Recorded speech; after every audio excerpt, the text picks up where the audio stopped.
I think it's the fact that you told the story from the perspective of a 12-year-old girl, I think is what makes the film so profound.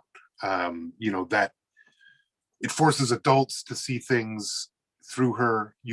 I love that you keep the camera on her, even in some of the most dramatic, painful moments to watch in the film. What you show us is her reacting to it, her watching her mom or her sister. Did you how hard was it for you to place yourself there as an adult, to return to that place of being that child in the car and witnessing all of this? And also, how hard was it for you to find the girl to play her in this film? Okay, so for answer number one, my eyes are already tearing. It was so hard. It was so hard. The writing process took around 8 years, and it was because there was a number of things I didn't want to go back to. And in the pitch to the producer, and of course the dream project, it sounds great, but once you have to sit down and remember and then put those words to the page and remember what your mother said and remember how your sister screamed and remember how you felt. No, it was really, really hard. And that's why it did take a very long time. So in the beginning, for a couple years, I hadn't yet made the separation between myself and the character in the movie.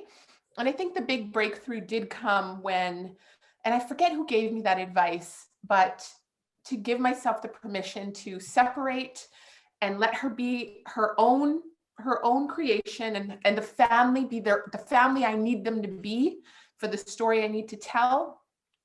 That helped me. And then for a long time as well, there were a number of scenes that just remained blank because I couldn't write it until it got to the point where I had to write it. And it really was one of these moments of, Tracey, you either sit down and you find your way through it, or you put this aside and decide you're not going to do it. Because many times I tried and I would shake, I would feel sick, I would cry, and I'd get up and just go, okay, not today. And 2 months later, I would try again. So eventually I really wanted this. This was the dream of being when I was 12.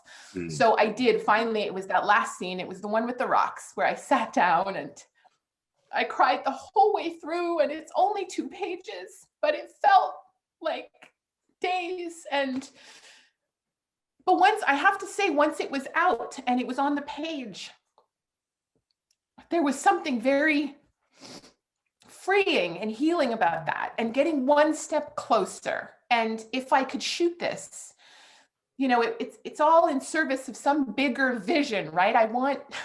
I want people to know what it was like. I want them to know how it affected me. I want them to know how it still affects our kids, how these things still happen, and how devastating and destructive this is. And they all can play a huge role in making a difference for our people. So it was so hard, but so worth it as well.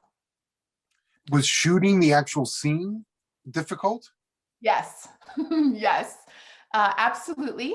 I was, again, sort of crying on the drive into the set, and also thinking, what are you doing? Why are you doing this? How are you putting yourself back in this position? And the fear and the wound and the child in me is screaming, I don't want to go back there. And I sat in that space on the drive in and on the walk from the car. But as soon as I got to base camp, and as soon as I walked into that trailer, and I felt all those feelings in the trailer, all the actors were all nervous. The whole crew, everyone is nervous. And it was at that moment that I was able to tell the little girl that we are not 12 years old anymore. We are actually in charge of this, and we get to decide how this happens. And we're going to do every single thing we could possibly do. One, to not re-traumatize, not to traumatize, to have a great time with all of these incredible people in order to do something really good at the end of it. And so I was able to put on my director's hat. My little girl said, "Go for it," and and part of part of our survival mechanism, right, of trauma is to be able to compartmentalize, and it's not always a healthy thing. But in this case, I was really good at compartmentalizing, so I was able to sort of put that aside and say, we're going to come back to that later, but right now I have a job to do, and I have all these people to take care of in a way that I was not taken care of all those years ago by all of those people. I am now going to take care of all of these people, and we're going to do something really great together. So kept that focus, and we got through it, and everyone was there with that in mind. You know, all of these extras who did come, who had to go to this deep, dark, ugly place and recreate all of that hatred and all of that racism. They were all just wonderful, big-hearted people. They all came with informed consent. They knew what they were coming to do. I had a great talk with them in the morning, told them what it was like for me, told them what I needed from them. I gave them permission to go there for the greater good of the film, and they really did. They did great. You know, you see it in the film, you see it. But as soon as we yelled cut, I also asked them to let that go and come back to who you are and why we're all here. And I need as much positive energy on that set as possible. And they did that as well. It's an extraordinary scene and an extraordinary movie with, you know, extraordinary performances throughout. I want to show the trailer, but before we do that, how did you cast this? And because they're all so great. And I'm interested in how you cast it and how you cast a story that is like, this is you and your family and your community that you're casting. How do you even do that? What is that process like? So we did an open casting call across Canada because the traditional casting system, there aren't a ton of Indigenous kids in the traditional casting system, which is, you know, we do a casting call out and agents look at it and then they submit. We started with that. I did tell my producer, you know, that's not going to be enough. And she was like, well, let's see. I think we got 3 people submitted from across the country, and she was shocked and I was not. So I said, we're going to have to find them. So we did an open casting call across the country, and we had kids sending in audition tapes from their bedrooms, from their backyards. It was fantastic. We had a lot of submissions, and then our casting director, you know, she watches them all and focuses it down, and then I get a selection to watch. And from that selection, I focused it down even more. We ended up with a short list of 5 for each role. And then I spoke to all of the parents. I let them know what the film is about. I told them where their child was shortlisted.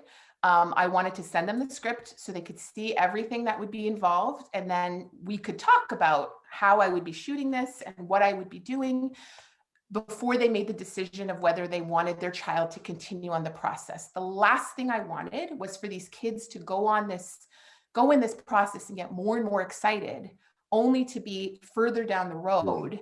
And that's when the parents are like, whoa, not comfortable. Or the child is like, oh, I'm not comfortable. So did that with these 20 sets of parents, had conversations with all of them, and they were all game to do it, and they spoke to their kids, and the kids wanted to continue.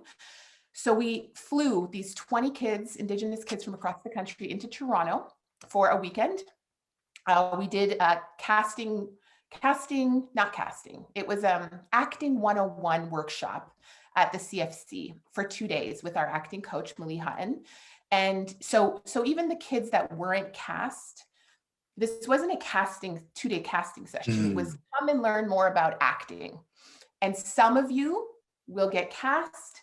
Those of you that don't, you get these 2 days. So over the 2 days, they were learning about acting. They were learning about themselves. They were learning how to access feelings, how to trust each other. And meanwhile, I was there the whole time watching their growth over 2 days. And at the end of that process, we did another casting in person. And because I had all the characters there, I was able to mix and match them in order to see how they all interacted together in scenes. We videotaped all of that, and then everyone flew home. We all went home. I watched the tapes. I thought more about it. I talked to more parents. And then, picked three. Three came out of that session. And the role of Ruby, the youngest, they were all amazing, these young girls who came. But there was a very specific quality I was looking for. You know, she's a representative of my sister, who I've always, even to this day, my sister is, she's the ball of sunshine. So that's what I really needed this. And my sister was never shy. She was always a performer. She was always free to speak her mind. And I was the opposite. You know, I was the wallflower, quiet, shy, afraid. So there was just a quality, and it's almost a feeling when you're casting that you're looking for. So I kept doing auditions as we were getting closer and closer to shoot. We were in our second to last week of prep, and I still hadn't decided. And the producer said, you really need to make a choice, because I need them in on Monday for wardrobe fittings. Like, we need somebody. So I told her, okay, can I have 24 more hours? And I think it was Thursday. I said, Thursday afternoon, I'll tell you. And she says, okay. And then Friday, I'm booking somebody. That afternoon, somebody from the makeup department, who's from Ganawage, she worked on Mohawk Girls as well. So she came up to me and said, I see from my paperwork that we don't have a Ruby yet. Have you cast that? And I said, no, I'm sorry. I'm trying to figure it out. And she said, well, I don't know if it's too late, but I know the perfect girl. And I was like, really? Who? So she tells me she's from Ganawage. Little girls wanted to be an actress her whole life. And she said, she is this character that's written. Like, she already is this person. So I asked for the mother's phone number. I cold called the mother, explained who I was and what we're doing, and that I heard her daughter this is something she might be interested in. Do they want to audition? So the mother screams, she's excited. And then I hear the little girl scream. And I tell them, the only problem is I can't give you 3 days, which is what typically you would get. I need you to come in tomorrow morning. So they literally had 4 hours before Viola had to go to sleep. I said, do you think you can make that happen? And she's like, we're going to make that happen. So they showed up 10 o'clock the next day, auditioned, and then we did some improv together. We were outside. I did 45 minutes just because I was seeing it, but I knew if I was going to tell the producer, I found her and she's not at all what you saw, I needed to just be sure. So we played around for 45 minutes and there she was. So she's from Ganawage. She's just fabulous. She's an amazing little girl. Wow, what a story, and what a process. Why don't we take a look at least at some of that work? Yes. From this cast and from you in the trailer for Beans. My name is Degahandekwa. Degahandekwa. Or you can call me Beans. Everybody does. The occupation of an ancient pine forest on the Mohawk Reserve of Ganazadage is in its 4th month. The people here are protecting a burial ground from being leveled for a golf course expansion by the neighboring town of Oka. What's happening? Daddy! What is going on here? We're taking the bridge. Oh, hi! You want to use this bridge? This is Indian land! Honey, you need to be able to stand up for what's important to you. This is our road! There's not a lot of policemen. I want to be tough like you. Okay, prove it. Raise your elbows. As long as you're punching, she can't. Ow! If you can't feel pain, then no one can hurt you. Oh my God. What did you do? We paid good money for those clothes. But I like it. Hey sis, who's your hot friend? I'll drink that if you won't. Nah, she'll drink it.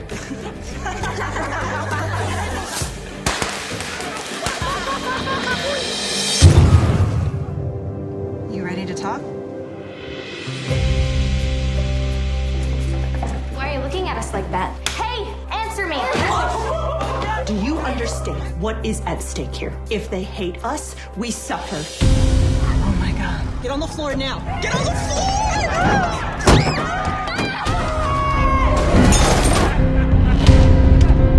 Why did you help us? Everybody calm down. If we want respect, we have to behave respectfully. Not like other girls. Something special about you.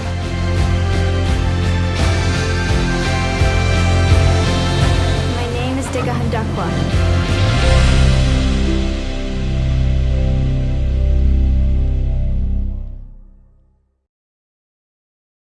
It's so great. Thank you.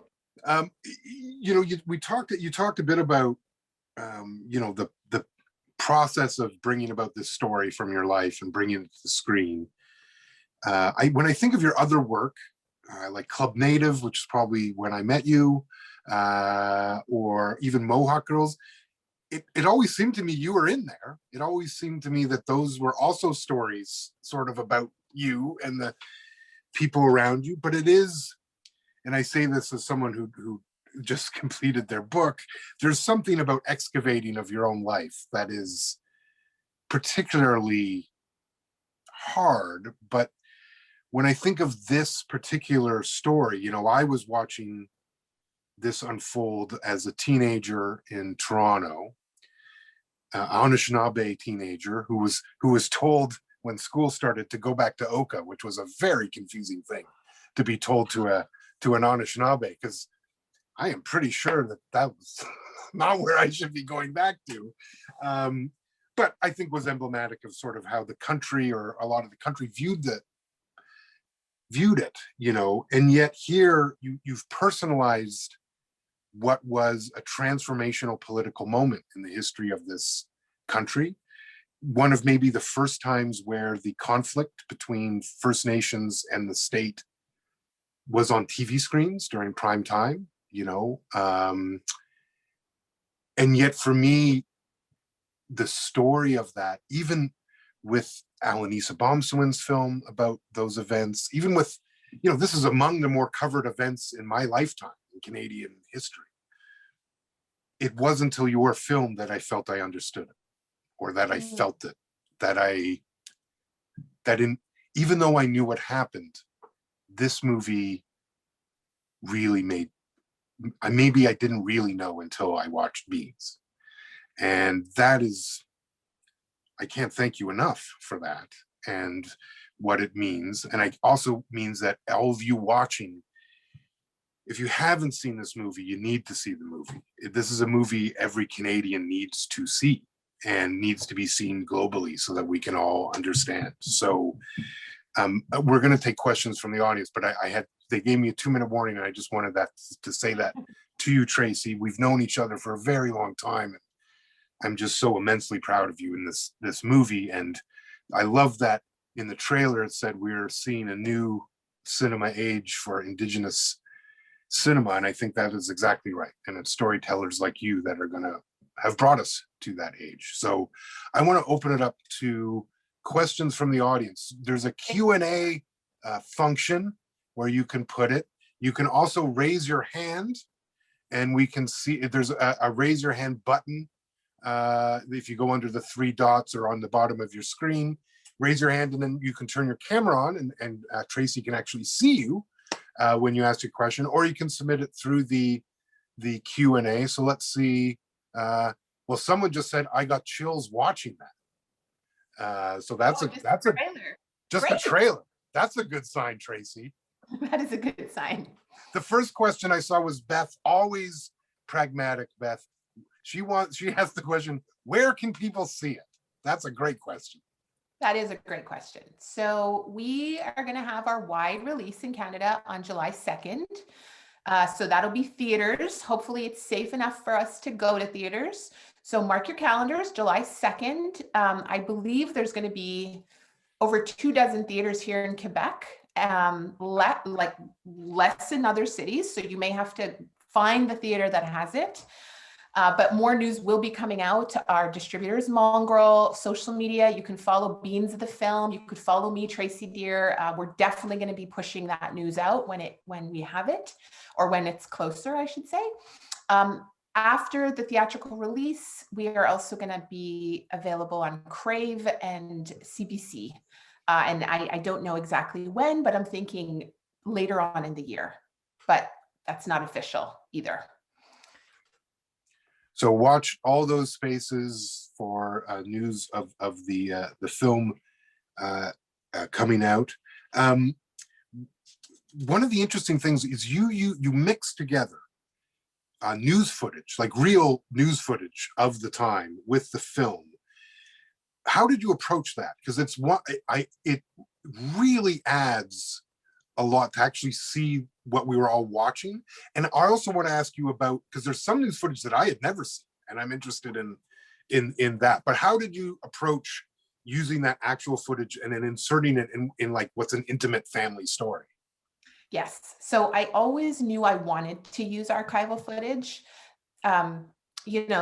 Truth is stranger than fiction, as they say. And yes, I'm making a fiction film with this event in the backdrop, but this shit really happened. And I wanted to make sure that the audience knew that. And I thought the best way to make that clear is to just give them the proof. As opposed, I know in the beginning of the film, it does say inspired by true events. But even just that inspired by, you could be in the middle of a moment and go, I'm sure that didn't happen. There's no way, that's too crazy. There's moments in Mohawk Girls even where people are like, oh, that's crazy. That couldn't have happened. And I'm like, no, that part really did happen. In fact, there's times where it's too crazy. It was too crazy to put it in Mohawk Girls, because even in TV, comedy land, people would go, come on. And yet it's true. So I've seen the archives now numerous times in my career. So Mohawk Girls, the documentary, I had a moment that I touched upon the Oka Crisis in that documentary. Club Native, I touched upon the crisis in that documentary as well. So that those two times I had gone through all of the archival footage. So I was very aware of what existed. So in the writing process, again, in the script, it's like half a page in the script that just says, archival footage to explore how it heightened, how the army came in. Now, for the reader, when we had people read, they would say, well, I don't think you're going to need this, or I'm not sure about this. And each time I said, trust me, it's going to be great. And yep, the process again, just like with my documentaries, when we went to post, we put out the request to all of the news agencies that are still in existence. They sent us all of their archives. We had hours and hours and hours. And then it's just the process of going through it, cataloging it in different categories. For the film, I had four pillars, all within like a different theme. And then the editor and I went right back to my documentary roots of, building a story, and tight little docs essentially that would then still link into the film and it was important to just give a bigger context, especially for people who may not know about the Oka Crisis at all. This is one other thing I'll share. In the beginning, I tried to cram too much information into the fictional component. So Beans was around adults talking a lot, so that they could be like, and then the army said this, and then, and this happened.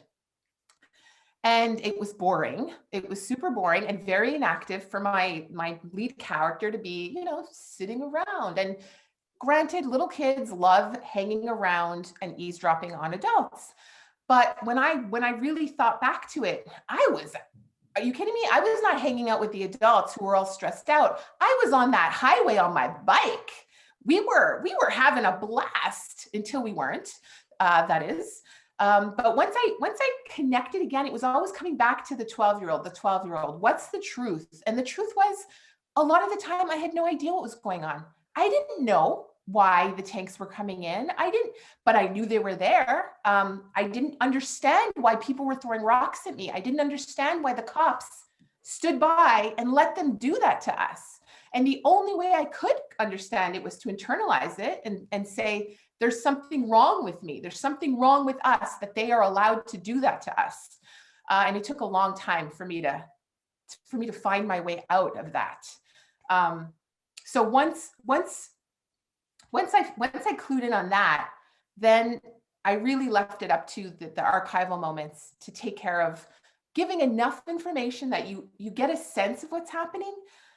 But it's about a 12-year-old Indigenous girl. It's not about the Oka Crisis. And if you want to know more, Eleni Sabamsuin has done a fantastic job with her series. There are books, there are websites, like you can go on and learn more. But this was about how these kinds of incidents and hatred and prejudice and anger and like the toll it takes on a child, the toll it takes on a community, that's for me what the film was about.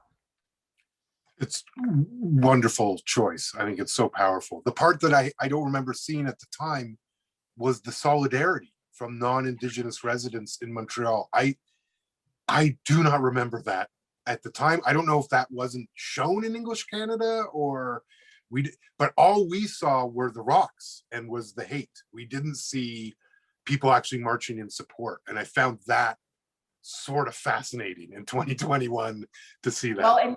Well, and FYI, the marches that we did gather, so one was Montreal, but two were other places, like one was in Winnipeg, and I think one was in Vancouver. And these moments in the news footage, they were just quick 30-second blips, So in the process of their newscast, it was just one little, oh, and by the way, there's this. To gather it and put it together, there was a lot of solidarity happening and a lot of food being smuggled onto the reserve, a lot of medical supplies being brought in. Like, we did have our allies, and thank goodness we did, because I think that did help. That helped. It absolutely helped. So we've got a hand raised. Max Summers, if you want to turn your camera on and you can ask Tracey Deer a question. Mac.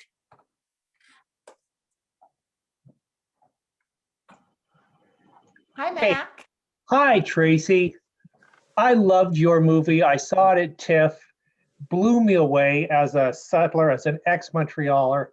I'm curious, when you were shooting it, the vast majority of the locals do not come across looking good. Was there reaction on the ground? Did you get like pushback? Was there more racism directed at you just because you were making a movie about this horrible chapter in their period and it was 30 years ago and can't you leave well enough alone? That kind of thing? Good question. So everyone that is non-Indigenous and who was a part of the film, again, they all had informed consent. So my casting director, I gave the strict instruction that you needed to book people and make them very aware of what they were coming to do. And they needed to choose, like, yes, I want to come. So everyone already arriving at our set knew what was going on and knew what they were going to do that day. And of course, the crew all were in from the beginning. They read the script. Everybody who was a part of our orbit, we were all in sync. When we shot about 50% of the film in Kahnawake, and of course we have one big scene in Kanesadake. But a number of the recreations of the really traumatic events, I did not want to shoot in Kahnawake or in Chateauguay where it actually happened. Yes, we are all aware, but you can happen by a film set very easily and see something that you're not ready for, or that brings up all the anger again. And that's not something I wanted to do. So we went a good 40 minutes outside of the territory for all of those. And so with those cities, we were also very open and frank about what we were coming to do, what we wanted to do. Again, I didn't want to be in the middle of a scene and residents or cops or a mayor shows up and is like, we didn't know it was this, we don't want this. So we were very open the whole way through, and every city that had us, Longueuil actually had us back 3 different times for 3 different really ugly scenes. They were all also very happy to have us to be a part of reconciliation. They saw it as what they could do to make up for that horrible part of their past. And I did have a mayor actually come to set with his wife. They wanted a picture with me. They were so proud. They can't wait to know when the film is coming out, and they want to make sure their town knows and then that their town was a part of it. It was really good feelings most of the way around. The one thing I can tell you is that when we were shooting on the Mercier Bridge, in the film, it looks like we shut down the entire Mercier Bridge, but we actually only shot on one span. And it was a small part of the span. The part of the bridge was being worked on, construction work. Mm-hmm. And right under that gorgeous architecture, they weren't working on it. So we were able to shoot under that. And it really wasn't a big space. In the film, all the construction workers and their dump trucks and the span right next to us that was loaded with traffic all day because the bridge was down to one span. So in the movie, we've erased all of that. So it looks like it's completely deserted. It looks amazing on screen. But on the day, we were filming just feet from wall-to-wall traffic all day. So it was noisy. There was horns. People were angry. They thought we had closed the bridge, and nobody likes to sit in traffic, no matter what the purpose. And at some points, we had some of these people in traffic yelling racial slurs to my Mohawk extras. So there was one scene in particular when there's a big beautiful pan that comes over, and we land on the bridge, and everybody's milling about because we've been stuck on that bridge for a while. And it's a crane shot, and it's complicated. So it's going well, it's going well. We land, everyone's milling about. And then all of a sudden, half of my extras run to the side of the bridge. And I'm looking at it going, that's not supposed to happen. What are they doing? And then I find out that there was some really, really ugly things said by people in traffic to my Mohawk extras. And half of them, of course, reacted and went to the side of the bridge and had their own peace of mind to share. So that it's just so disheartening and frustrating and all of it. Yes. Yeah. The other thing that did happen is, of course, on that bridge, the men had some weapons as they took the bridge. So the police in Chateauguay, in Ganawage, in LaSalle, the police were getting calls from people saying the Mohawks have taken the bridge. The Mohawks are on the bridge with guns. But we had alerted all of the police to all of these people about what we were doing. So the police were able to say, nope, it's okay. It's a movie. Everything is fine.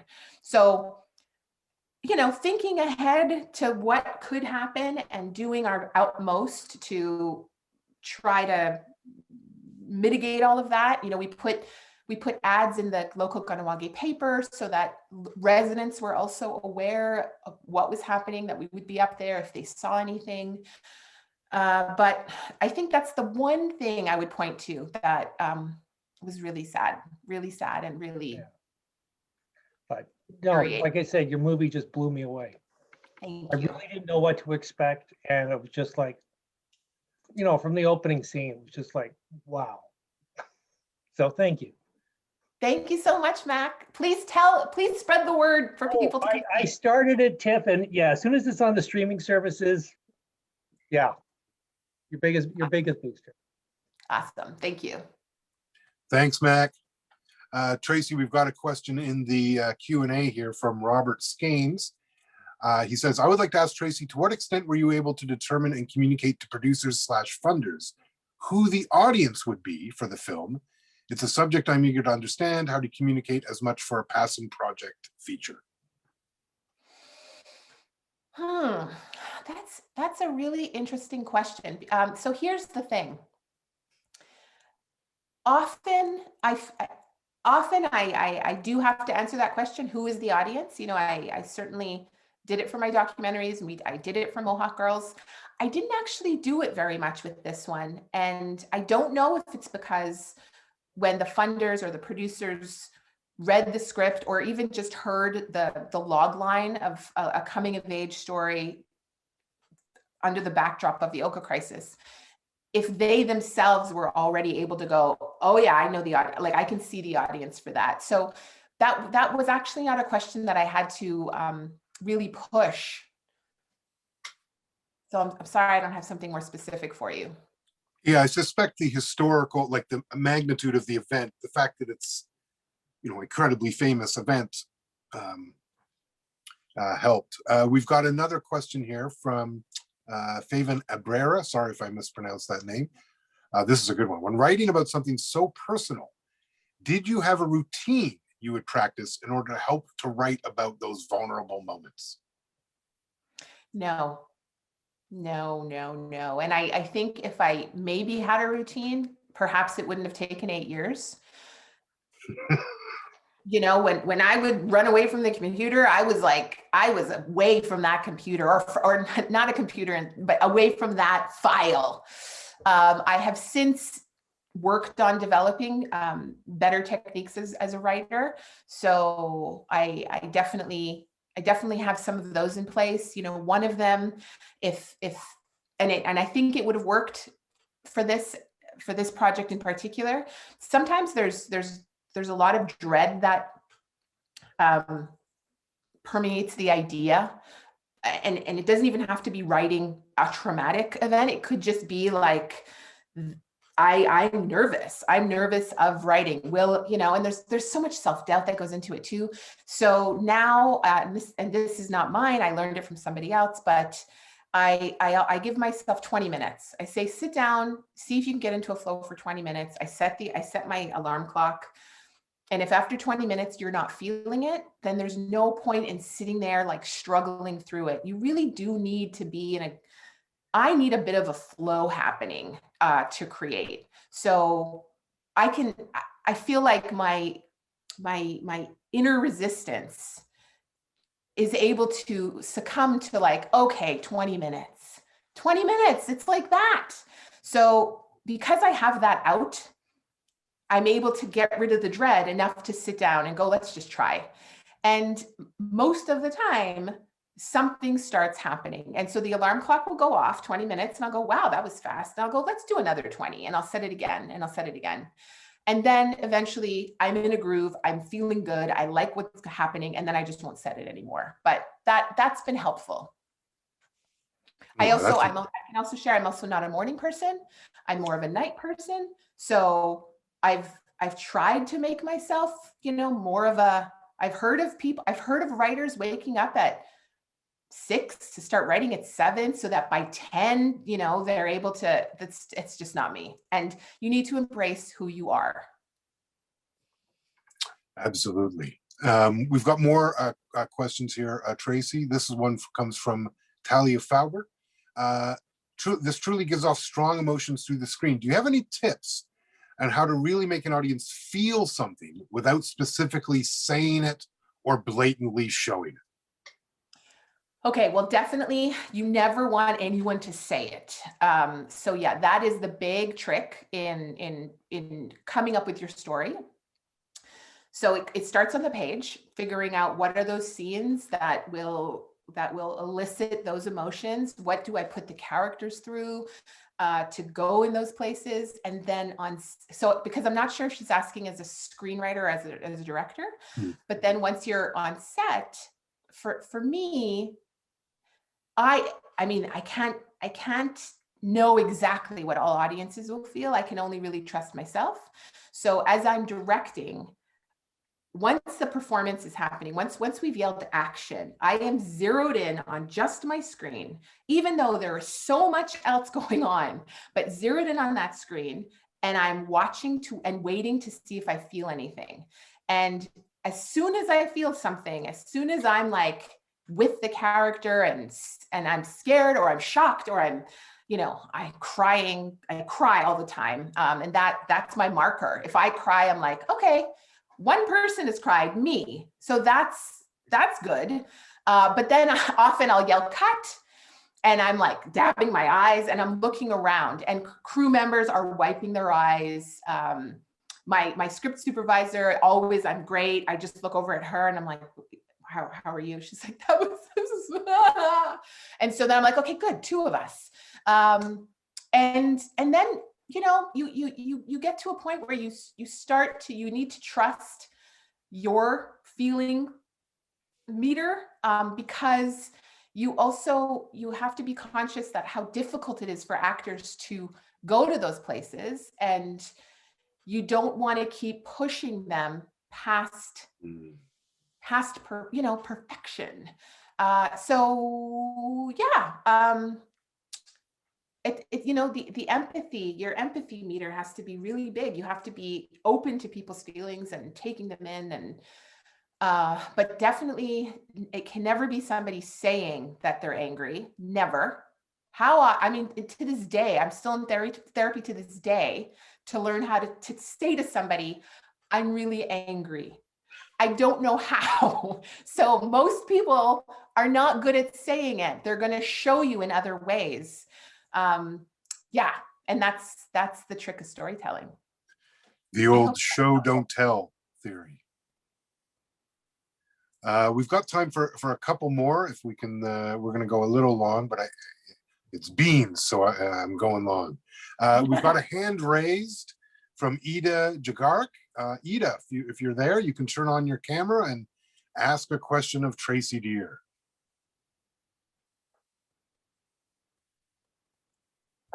Unmute, struggling. Actually, I think it was by accident, but I am honored at the opportunity. And I think I'm just going to comment. It was amazing. The emotions that you're right, because people aren't able to express. And then when like the scenes when the mother and Bean were just overwhelmed, just fantastic. Thank you for all your understanding of trauma, because the more I've learned, I know it's informing all of your characters, and it was a brilliant movie. Thank you so much. Thank you. And thank you so much, Ida. We've got a question here from Heather Seaman, who watched the film over the weekend and was incredibly moved. It's so long here, I was going to show it here.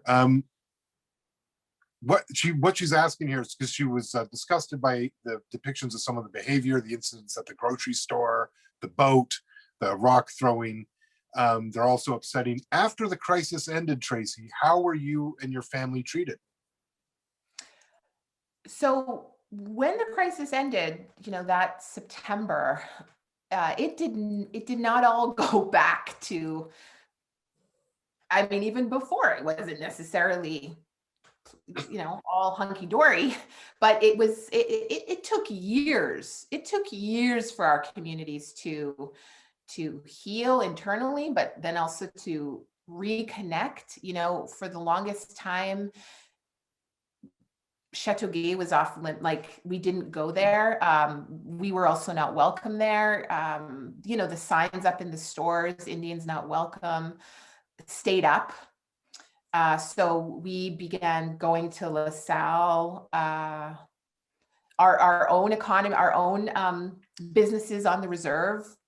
It created a bit of a boost because we didn't want to go anywhere else. So entrepreneurs started opening up more businesses in the community to meet our needs. It took a long time.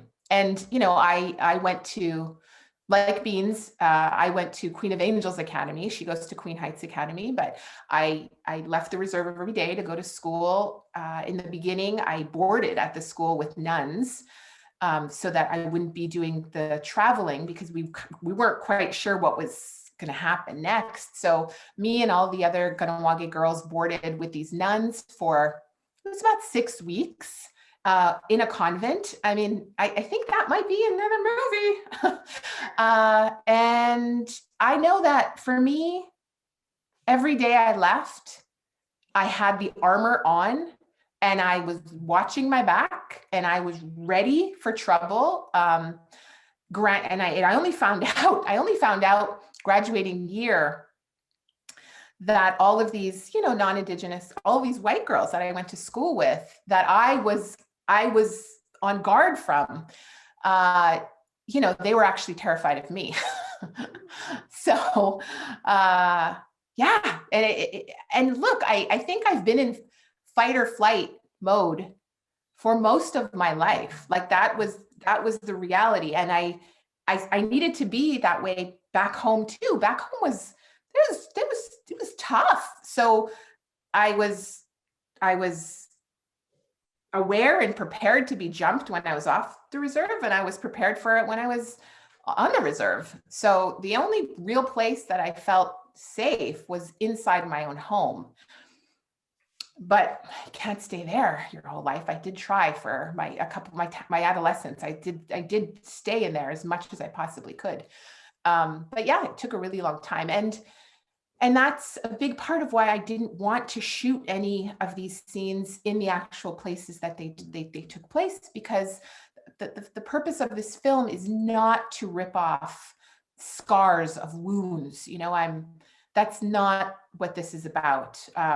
Chateauguay, we've come a long way in 30 years. A lot of Ganawage people live there. We do all of our shopping there. It's the closest town to us. There's definitely been rebuilding over 30 years. Absolutely. So I want to end with the question I always hate asking at these sorts of things, but also is, I think what everyone's on mind. What's next for Tracey Deer?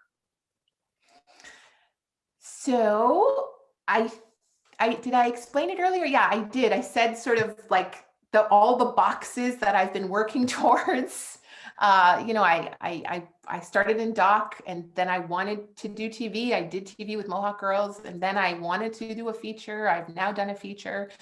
So I'm at a stage to now figure out what is next. I'm really enjoying being in the fiction space. So I think I'm going to continue on this road, but I do not think documentary is out of my life. So I'm in the process right now of considering new ideas. I have great representation now. Beans has just opened massive doors for me. So I'm doing a lot of meetings, and there's a lot of ideas coming at me, and I'm sorting through. So it's very exciting. Oh, I'm so thrilled to hear that, and so happy. And I can't wait to see what comes next. Tracey, Miigwech, from this Anishinaabe guy to you, to that Mohawk girl. Just, I can't thank you enough for making this movie. And I can't thank you enough for answering my questions and everyone's questions here today. It's